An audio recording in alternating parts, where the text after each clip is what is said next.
Okay, so it is the 25th of September and it is about 11 o'clock. And I really want to go to bed, but I can't, because first we need to take a look at this. So this is the new box. I'm quite excited to look at this. It's got some cool art on here. We've got the Leagues of Brokann. We've got some dude with a hypodermic needle and a budget Terminator on the front, and then this kind of knockoff Autobots logo. On the back, what do we see? They are the Leagues of Votann. To face them in battle is to stand before an armoured avalanche that crushes all in its path. It is to be appraised and then brusquely dealt with by attackers who see you as little more than an obstruction, or else as a hated nemesis whose annihilation is worth any cost. To those they fight alongside or trade with, the kin are invaluable allies.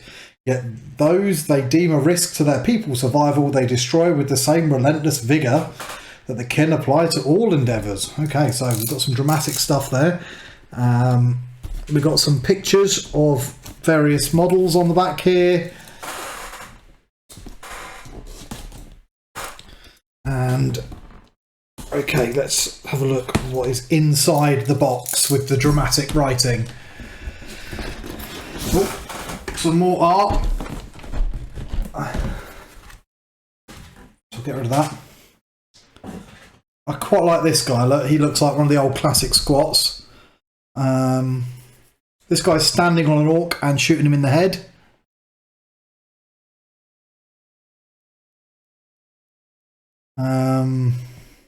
Okay. Oh, got a stabber.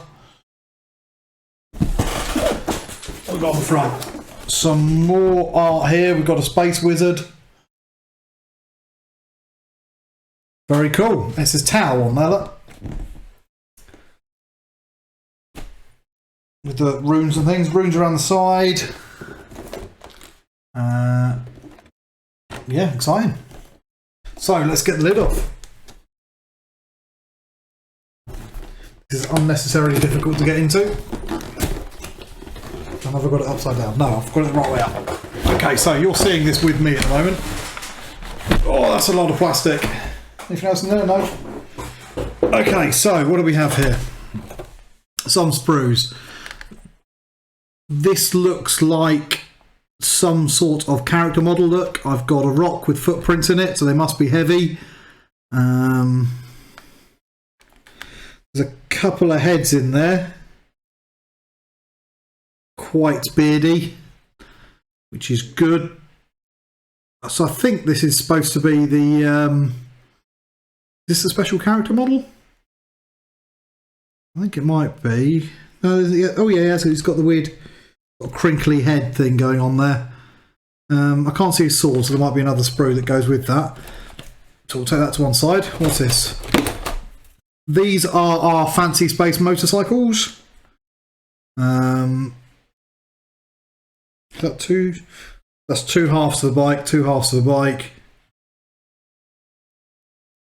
Various things on there, a couple of pistols. Oh, I like that one. I don't know if that can come through, but look at the size of that hand cannon. I approve. Okay. This looks like some guns and things from the kind of infantry. This is beautifully done. I think this is the railgun thing that I've heard so much about. But they've nicely sort of sculpted on the heat vents. There's little tiny holes in there. There's some fantastic engineering gone into this sprue. There's the weird injector thing. I don't know what that does. And the little stabby stick. A cute axe. Oh, look, it's tiny. It's tiny. Hang on, let me go with Space Marine for a second. I need a dude with a knife. There's a dude with a knife. Oh, come on. There he is, dude with a knife. Right, so we've got Space Marine with a knife here. And we've got his knife. Like his knife is only a little bit smaller than that. That's a tiny little stabby stick and little tiny axe. for chopping. I'm sure it will look in proportion though when it's done.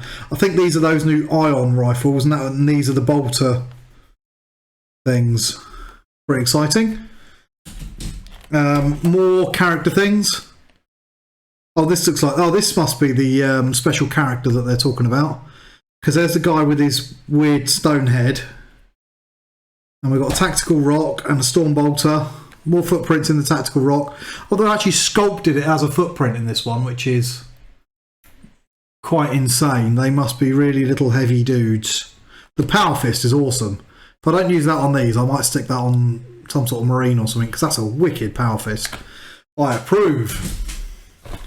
What else have we got going on here? So that is more infantry, more cool hand cannons, hatchet, some bolters, lots of little pouches and things. The heads seem to have some slightly better sculpts to them this time. Some of the faces and that they've been producing lately have been a bit ugly, but these ones seem a bit more good. That's the third bike. So that's just a little self-contained sprue, that. And then I've got these two big sprues, which are our infantry. More of these. I think these are the iron rifles, more hand cannons. I have to say that these really, really, really look like the Space Marines out of StarCraft 2, especially this head. Again, I don't know how well this is going to come out in the image, but that head there looks so much like a Space Marine out of StarCraft 2. Wicked. Is that the same sprue twice? Maybe, maybe not. No, I think that's a different sprue, that. Yeah, so that's a different sprue, that. That's interesting. Some parts seem pretty similar, but there's two separate different sprues, which is exciting. We've got some kind of artwork here. I really like this kind of golden face mask thing that's going on. That's pretty wicked. And then you've got some guys here. He's got a beard. They're all wearing their stolen StarCraft armour. Pretty wicked. It's a nice piece of art, this. So on the other side, that's a repeat of this one. So there's some dude on his hover buggy thing, and this dude who's a heretic, so he won't survive the experience. And then we get, oh, this is nice. So this time they've actually put these in a nice kind of plastic surround so they don't get too battered up. We've got a bag of bases, which is useful. The book that we're going to take a look at in a tick. Some nice looking transfers. There's a couple of sheets of those. And some data cards with a nice little bit of art on it. Actually, that is a nice little bit of art. I quite like that. So, we're going to cut here. And I'm going to unwrap this and we'll be back shortly when I've had a chance to read through the codex. So you rejoin me on this sunny Sunday morning. It is 8 o'clock. I've spent the night reading the book, trying to digest it, and I just thought it'd be worth going through quickly and seeing what there is to see. So first thing straight off the bat, there is some fantastic art in this book. It's got a really solid fluff section with all new beautiful art all the way through. We can see a big chunk of fluff. They've really gone over things. They talk a little bit about some of the old squat stuff. So they mention here and there about how they used to be called squats. They also do mention in here about the idea that there was some squats that were eaten by the Tyranids. And it talks about what happened to their Votann and how it's gone mad, which I think is quite fun. One thing I'm not so keen on is they talk about the idea that they gave ion technology to the Tau, which kind of goes against the old Tau thing and the idea that they were developing their own technology.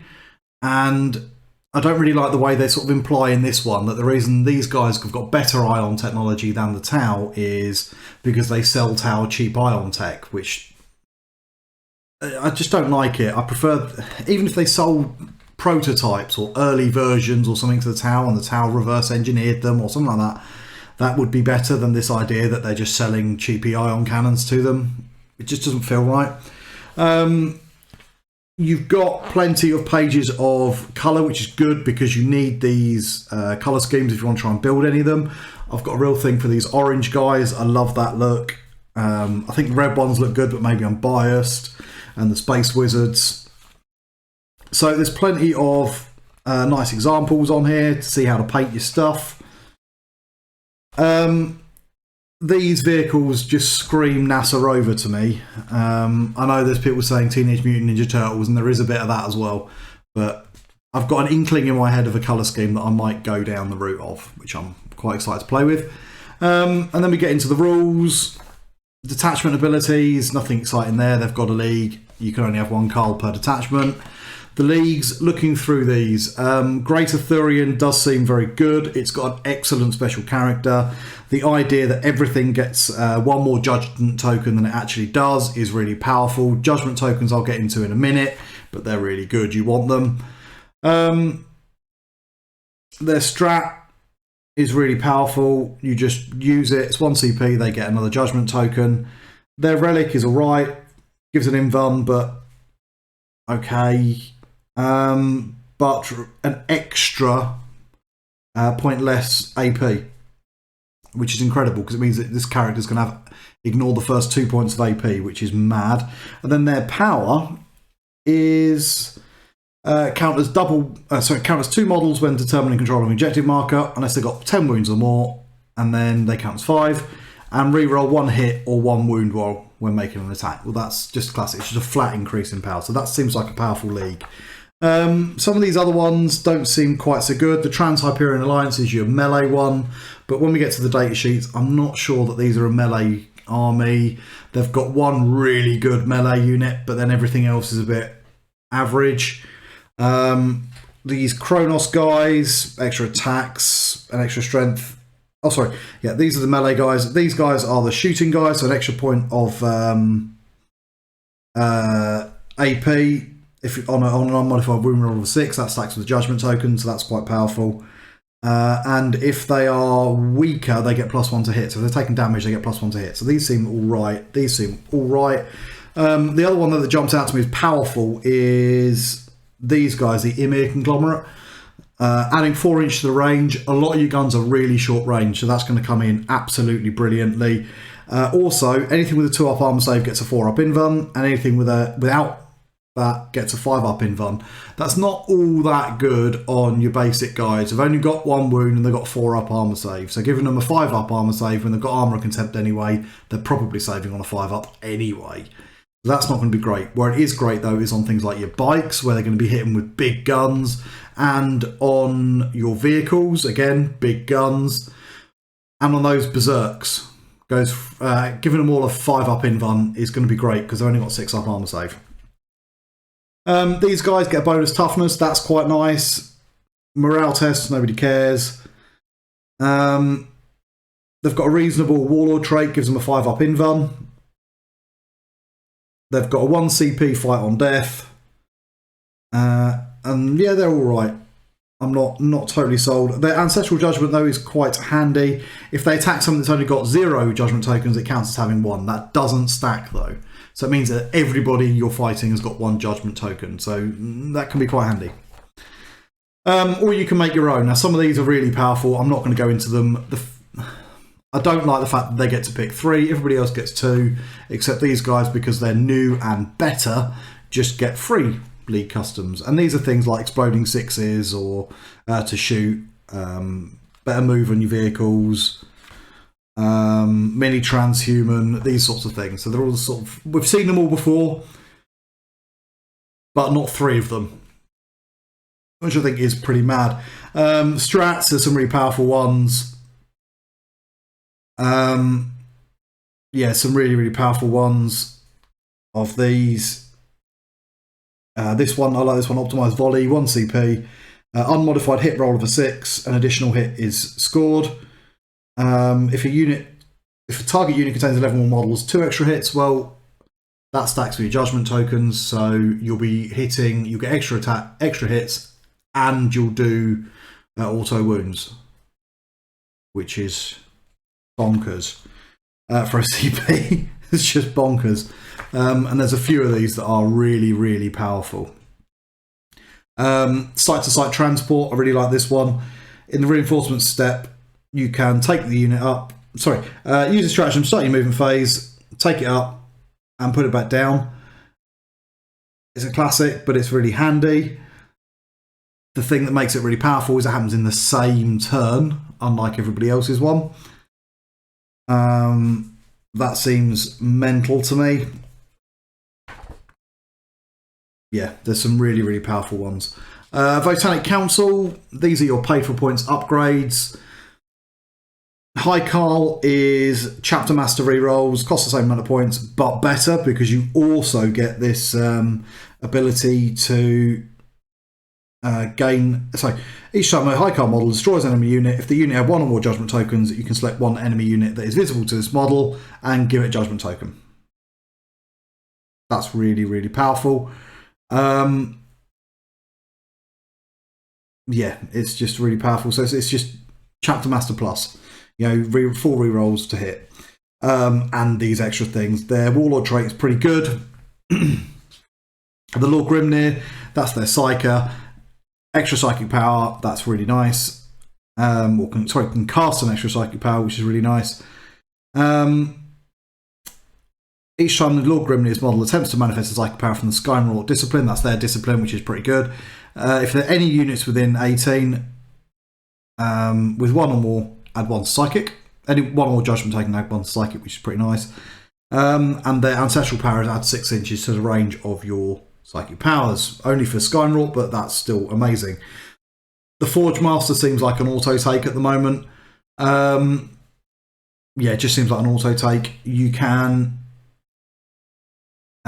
this Forge Master, once per battle round, if the model is on the battlefield, blah, blah, blah, blah, blah. Unit selected to use a strat within 6. Reduce the strat cost by 1. Ooh, ouch, that's really good.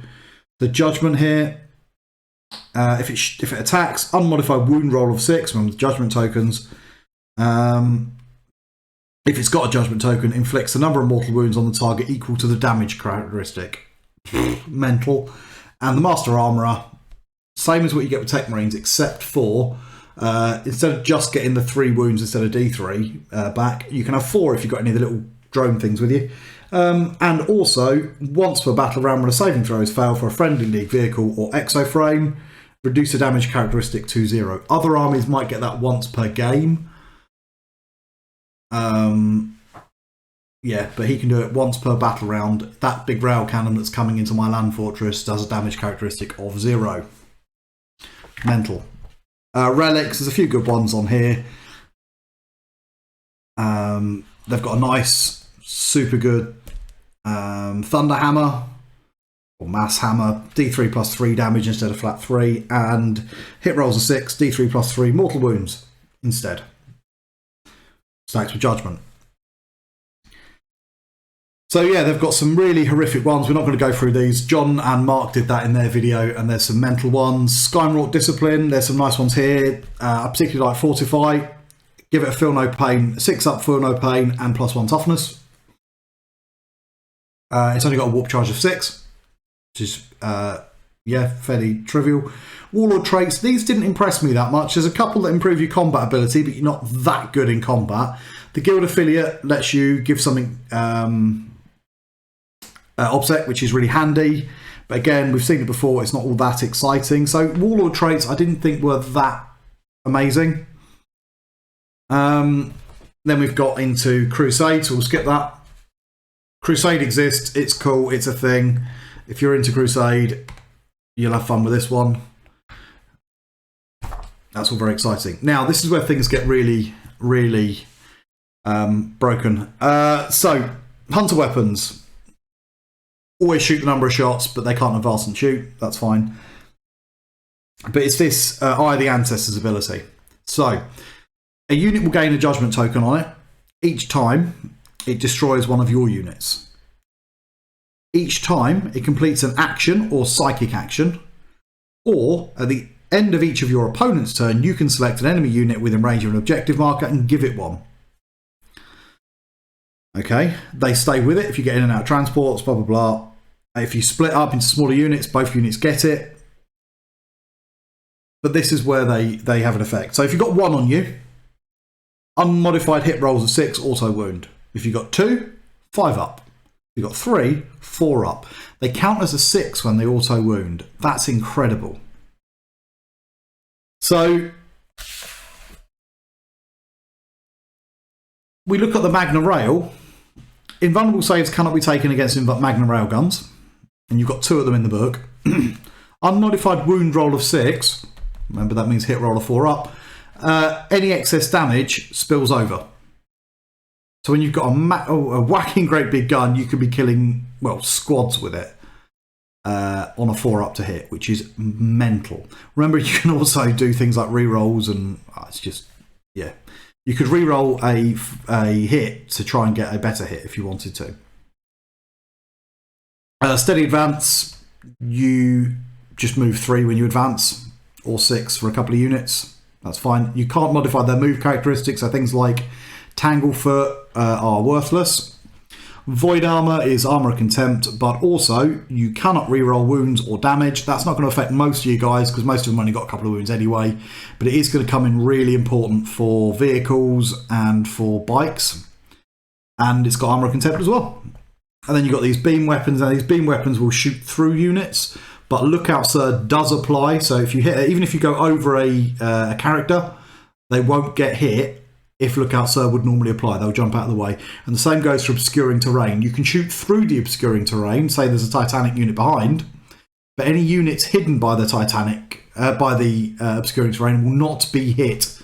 So say you went through a building, through a unit of Orc boys, and you hit the Stomper behind it.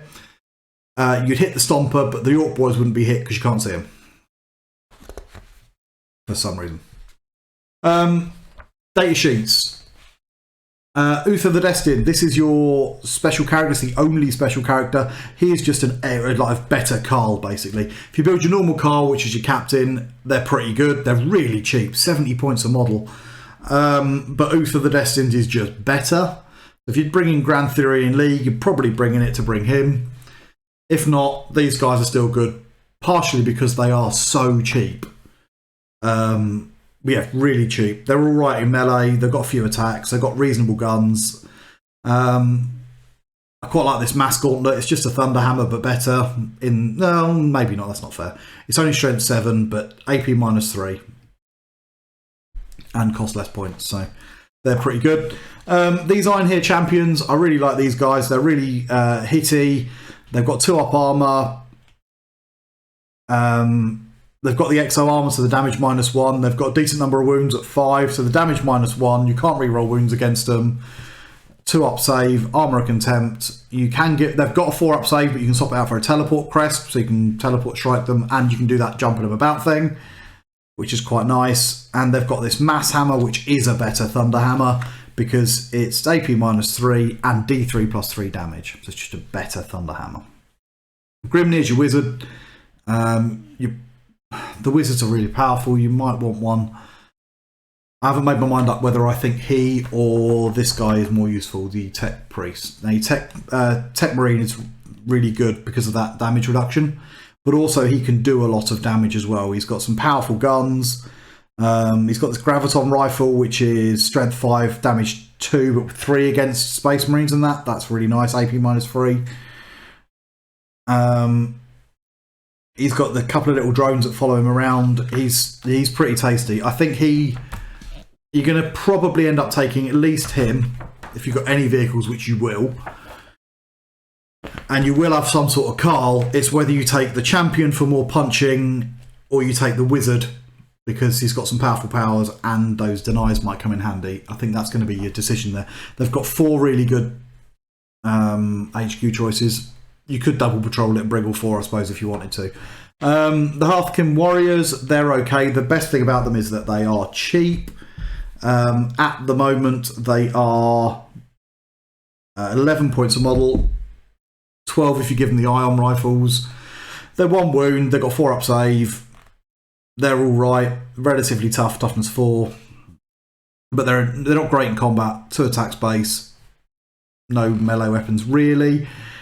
They come in big units, which is powerful, and then you can give them a couple of good guns. The ion rifle and the bolter, what you want is up to you. Bolters always shoot 2 shots at 24 is always nice with AP -1, but AP -1 at the moment is not great. And then alternatively, you've got the ion rifle. You only get 1 shot, ion blaster. You only get 1 shot at 18. Remember, there's that league that gives it up to 22. But it's AP -2, which is nice, and damage 2, and strength 5. So that's pretty tasty, actually. I really like those. And then, of course, you can stick a couple of heavy weapons. Nobody cares about the missile launcher. It's not that good. Everyone's excited about the Magna rail rifle. 24-inch range, which is a bit short, but 1 shot, strength 9, AP -4, damage D3+3, and it's a Magna rail, so it can carry over and ignore invuns. You can give them a medic, so they ignore the first failed wound. You can give them a comm array, which means that they can be further away from your Carl and still get a benefit. And you can give them a pan-spectral scanner. It costs about 5 points, and they ignore light cover, which is good. The little leadery guy is just a sergeant, but you can give the sergeant an invuln, which is pretty nice if you want. In fact, I think it comes with it. But that gives them a 4-up invuln. It's not that exciting though, to be honest. They're solid troops. You're going to want a few squads of them. There's not much more to say to that. You've got to bring a couple of squads, really. The Half Guard. These guys are like your Terminators. They've got 1 less wound, but 1 more toughness. They remind me, because they've also got -1 damage. They're basically 2-up Gravis. 35 points each. Toughness 5. 2 wounds, but damage -1. The fact that you can't re-roll wounds against them makes them quite powerful. They've only got 2 attacks each, though, which is fairly low. You can give them these plasma blades to get an extra attack, but that's only that means you're hitting a strength 6, AP -3, damage 1. I think I'd probably stick with the fists because it's a power fist. It doesn't have any minuses. Well, not quite. It's got slightly worse AP. So strength +3, so hitting a strength 8, AP -2, damage 2. I think I'd probably stick with those though, to be honest. Volkite Disintegrator can be swapped in for their funny little plasma gun. The plasma guns are cool. They've all got a plasma gun. Strength 8, AP -4, damage 2, can't overheat. The Volkite seems a bit shit on paper. It's strength 5. You get 3 shots with it at least. Damage 1. Mortal wounds on 6s. But that stacks with the judgment token. So that would mean on a 4+ to hit, you'd do a mortal wound as well. Is that additional? Oh, hang on, no. I've misread that. Each time an attacker has made with this weapon, an unmodified hit roll of 6 inflicts 1 mortal wound on the target and attacks 2%. So you don't do additional like Imperial Volkites. That means that the damage just becomes a mortal wound. It's not quite as good, but you are getting a lot of shots from a big unit of these, although they are very expensive at 35 points a model. So that's worth a look. You can stick the Mega Thunderhammer. We can stick, oh no, it's just normal Thunderhammer on the leader. It's a Thunderhammer, you probably want to. And then you can either have a 4-up invuln or the ability to teleport around. That's your choices. The Berserks, they hit quite hard. You can give them a concussion wall, which I quite like because it's a better Thunderhammer. Strength ×2, AP -3, damage 3, but they're strength 5 as well, so you get a strength 10, damage 3, AP -3. I really like those. I'd probably give them those. The Plasma Axes they come with are all right. You give one dude a twin concussion gauntlet to be double punchy. That's just the same as these guys have got. Really what these guys are good for is they've got fight on death. So you can't charge them unless you want to get smacked. The Mole Grenade Launcher seems fun but not particularly good. Your Pioneers, these are bikes that have OBSEC. They're relatively squishy for this book with only a 4-up save and toughness 5 and 3 wounds. And they are quite expensive. If I can make my phone up. They are quite expensive because they are 30 points. Well, not too bad, I suppose. 30 points a model. They've not got a lot of damage output because there's not many of them. But the thing about them is they get a pre-game move of 12 inches and they've got OBSEC and they move fast at 12 inches. These are going to be the things you've got for running forward, grabbing objectives. The guns you can put on them are okay. They're the only thing in the army I can tell with assault weapons, but it's only a shotgun thing, so it's not particularly exciting. So they're not really going to be doing a lot of damage, but they are relatively squishy and they are quite important. You're almost certainly going to need these. Then you've got your Sagittar, which is your little buggy thing. It can carry 5 guys. Interestingly, most of the units, well, the troops units and that come in minimum of 10. However, they have a special rule that means if you bring 2 of them, you can combat squad a troops choice guys into 2 5-man units, which is smaller than normally allowed. So they can be split across 2. If you've got a 10-man unit of the Berserks, they can split into 2 units and go across the 2, which is pretty tasty. They've got this beam cannon on the top, which is strength 9, AP -3, damage D6. It's a las cannon that's a beam, and you get 2 shots. Seems all right. Then they've got this standard missile launcher, which is a slightly better missile launcher. I'm not that fond of it, to be honest. An auto cannon, which you get 6 shots, which is quite nice. But it's still only AP -2, damage 2, strength 7. But it's all right. I quite like the Sagittar missile launcher. It's just a heavy 2 missiles, but the strength 10, AP -3, and flat 3. They seem pretty nice. So yeah, they're quite lightweight. They're very cheap. I say very cheap. They are only a transport. And they're 110 points, but they're a lot better than, say, an Impulsor. Thunderkin, these guys didn't impress me, to be honest. The Graviton Blast Cannon's all right, but D6 shots at only 18-inch range. Damage 3 if they got 3 up save or better. It's a Graviton Cannon or whatever it is. The Conversion Beamer gets more powerful if you're further away. All right, fun, but I don't think it's that powerful. Then you've got the Bolt Cannon, which is a slightly better heavy bolter. Fine. I'm not that impressed with these guys, to be honest. They're a heavy weapons squad. I don't think I'll be bringing them. Then you've got the big boy, the Land Fortress. Now, the Land Fortress is a 230-point model. It's huge. It's got 16 wounds, toughness 8, 2 up save. Remember, you can't reroll wounds against it. Ugh, armor of contempt on it. Eek. And it's got some big guns. It's got the Cyclic Ion Cannon, which is not bad. 3d3, strength 8, 2 damage shots. But everyone's going to bring it for the Magna Rail Cannon. It's just 1 shot, strength 14, AP -4, 2d3 plus 6, and it's Magna Rail, so judgment tokens means you can spill it over. That's really, really powerful. You've got a couple of fun missiles you can put on there, but I'd probably not bother. I'd leave it with its Spectral Scanner, which is free, and means that you can't get light cover against it, which will come in handy. It's got a few bolt cannons on there. It's got one of those auto cannons on there, which is nice. The bolt cannons can be swapped with ion beamers, which is just the beam version of the ion guns. They're pretty good. Strength 7, damage 2, AP -2. I think that's what I'll probably go with. They do cost 5 points each, so they're going to cost a minimum of 10, because you can only swap them out in pairs. You can't swap out one of them, so that looks pretty tasty. And that is more or less the end of the book. You've got your weapon profiles and points values and whatnot. And that is the end of the book. So I'm going to cut here and then we're going to just get my final thoughts. Okay, so final thoughts then. It's a powerful book. There's no getting around it. It's very, very powerful. They've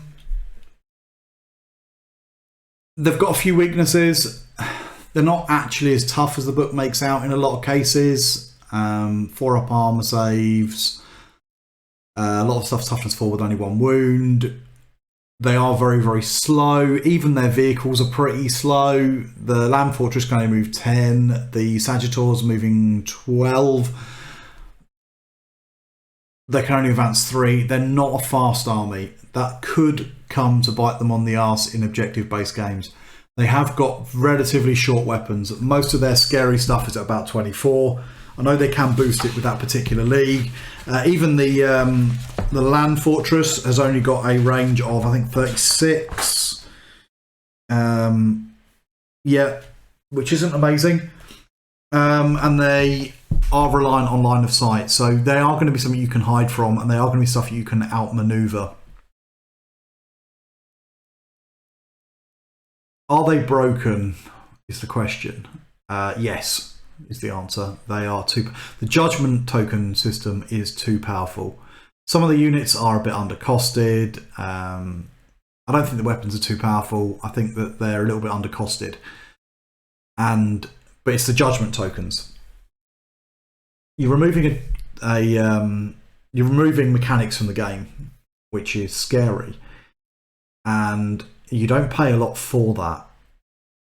If judgment tokens maybe wore off or were harder to put onto units, then maybe they'd be more balanced. But as it stands, they're so easy to spam onto things. Maybe not the whole army in turn one, but you can certainly say, right, that's important, it needs to die. Have 3 judgment tokens, now you die. They're too easy to put on. If they're going to be that powerful, they need to cost more or be harder to do. Are they unbeatable? No, I don't think so. I don't think that's so at all. If you're fast enough and you've got good enough terrain so you can be pouncing on stuff, you'll be able to kill it. Their troops choices are a point of vulnerability. Their obsec is not great. If you want to win, it seems at the moment you play the mission. They're not as good at playing missions, they're very good at killing things. And that's the way you have to play against them at the moment. From a fluff point of view, they seem pretty good. I wish there was a bit more of a dark undertone to them, because at the moment they are just unequivocally the good guys of 40k. And something I've always loved about 40k is there are no good guys. Well, now there are. The artwork though is stunning. The models are an acquired taste, but they are well made. I was really impressed with the quality of the sprues in the big box. They're really well made. They go together really nicely. So that is something.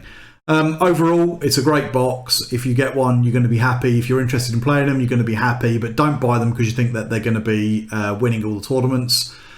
I don't think it's right to ban them from tournaments, but I do think that they're going to get a big fat nerf fairly quickly. They have to get a big fat nerf fairly quickly, or they're going to be just too overtuned.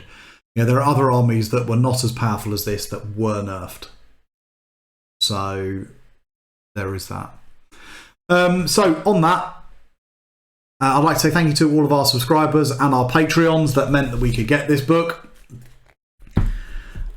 If you are interested in joining us, please click on the links below. Leave us a subscribe, leave us a like, subscribe responsibly, and I will see you on the next one. Bye-bye, everybody. Bye-bye.